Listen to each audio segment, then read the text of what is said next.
Superligii realizate în monetăria statului. Sunt momente de sărbătoare aici la Ovidiu. Au năvălit pe teren suporterii celor de la Farul pentru a sărbători titlul. Jucătorii celor de la FCSB rămân pe gazon. Nu cred că și sper să nu aibă cineva ceva cu ei. Da, un trofeu de 58,3 cm înălțime, 5,2 kg greutate, placat cu argint, care a fost prezentat la Muzeul Fotbalului într-o ceremonie în această săptămână. Da, Farul este campioană pentru că a jucat cel mai bun fotbal.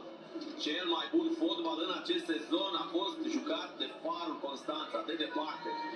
Echipă care a rămas fidelă unei construcții, unui sistem, echipă care a promovat, a câștigat acest trofeu cu jucători de 17 ani titulari.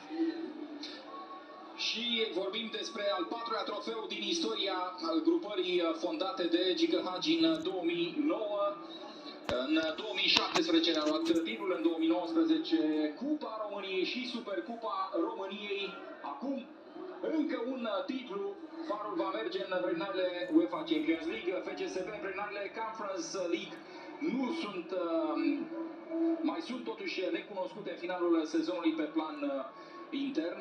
Suntem la capătul acestei transmisii. Ionuț Angheluță și George Dobre, vă mulțumesc pentru atenție. Avem însă o recomandare pentru dumneavoastră, să rămâneți în continuare pe DigiSport. Mai târziu va fi și DigiGol, dar până atunci avem toate reacțiile de aici la DigiSport special cu Vali Moraru și invitații săi.